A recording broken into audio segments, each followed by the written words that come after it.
Elle ne paie rien pour attendre celle-là. Je dois lui rendre ce qu'il m'a fait. C'est trop difficile. Je suis un pour ne rien. Non, je n'y arriverai pas. J'ai peur. Change tes pensées.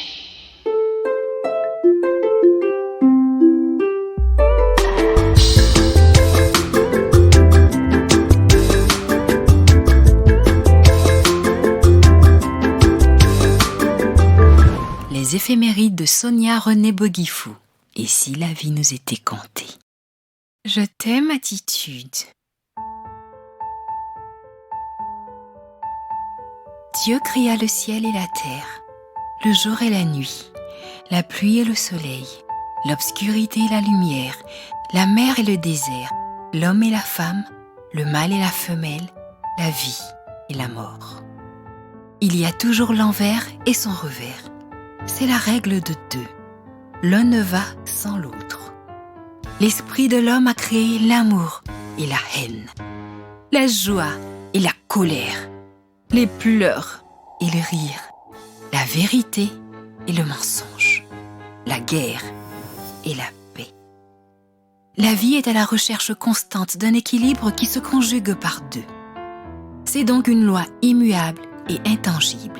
L'un ne va sans l'autre. C'est une lutte constante pour rester debout. Et Dieu nous donna l'intelligence.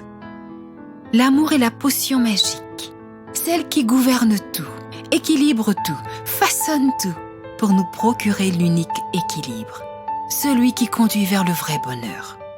Potion à consommer régulièrement et à satiété. L'homme et la femme sont totalement différents, le saviez-vous? Non! Alors détendez-vous et suivez-moi. Savez-vous que l'homme et la femme sont totalement différents? Ils n'ont en commun que le fait que ce sont des êtres humains, pensants et intelligents, créés à l'image de Dieu selon la Bible. En effet, ils sont différents non seulement sur le plan de leur anatomie et de leur morphologie, mais surtout sur le plan fonctionnel. Car l'homme sécrète des hormones que la femme n'a pas et vice-versa. Or, les hormones commandent nos actions, nos réactions, telles que la faim, la soif, l'envie. Ce sont elles qui nous donnent des ordres. Ce sont elles qui donnent des ordres à nos organes pour activer ou inhiber une action. Les femmes ont un instinct maternel marqué et sont naturellement poussées vers la vie familiale et le mariage. Tandis que les hommes sont des conquérants, des guerriers à la recherche de conquêtes pour prouver leur masculinité. Résultat des courses, le raisonnement des deux sexes face aux situations de la vie sont diamétralement opposés. C'est pourquoi on dit en langage typiquement ivoirien que les personnes du même sexe ont même père et même mère, simplement pour dire qu'elles se ressemblent dans leur comportement. Pour la bonne stabilité du couple, il est impérieux que la femme apprenne à connaître les règles régissant le fonctionnement du sexe masculin en général et la singularité de son homme en particulier, et s'en adapter et vice-versa. Ne dit-on pas que comme on fait son lit, on se couche? Et oui, ainsi va le monde.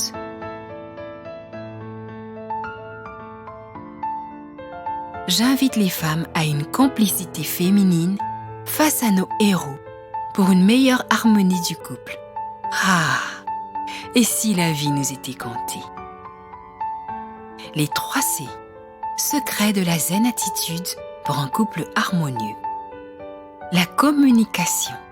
Elle se veut franche, respectueuse dans les mots choisis, se fait avec empathie, douceur et patience, dans de bonnes dispositions d'esprit et de cœur. La complicité, elle se veut naturelle, spontanée, protectrice, fermée à la jalousie et à la médisance. Tu es, donc je suis.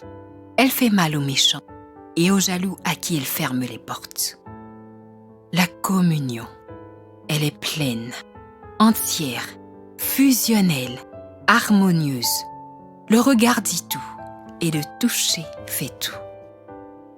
La tendresse est au rendez-vous.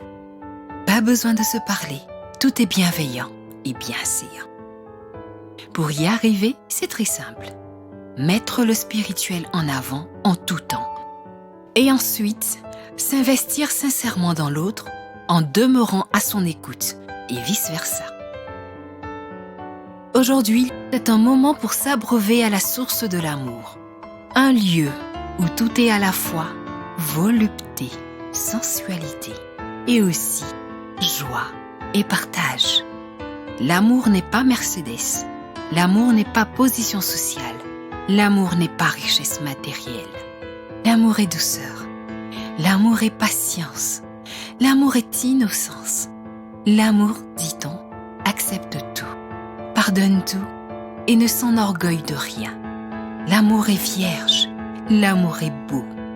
Il fait battre le cœur pour dire « je t'aime » avec un relent de parfum attendrissant. Eau de rose, pétales de rose et vert émeraude sont ces symboles pour une vie en rose. Il suffit d'un murmure de jouvence dans le silence de la nuit pour que le bonheur nous envahisse. Bâtissons un monde d'amour, une communauté empreinte de chaleur humaine, de rire et de gaieté. Semons l'amour et partageons ses fruits pour façonner l'homme de demain. Je vous invite à la salsa de l'amour. Je sens en moi monter doucement cette hormone que mon corps libère judicieusement et dont les effets me font frémir.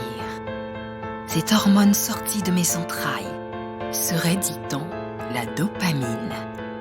Elle fait germer en moi d'âme tendresse qui, finement étalée, me fait voir autrui avec altruisme et le monde avec activisme, imprégnant à la société des valeurs morales. Je t'aime, moi non plus. Serait-ce cela l'amour?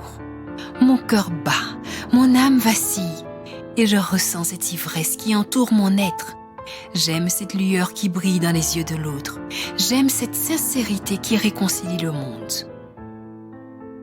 Je t'aime toi, dont la candeur me parle un langage rêvé. J'adhère à un monde charitable, généreux et désintéressé. J'adhère à une société folle, joyeuse et humanitaire. Tu sais quoi? Amour et vérité sont synonymes de vie. Et j'aime la vie. Je t'aime, attitude. Prônons un monde nouveau qui fait place à l'amour. Plénitude et sérénité, tout est bonheur. Et si la vie nous était comptée?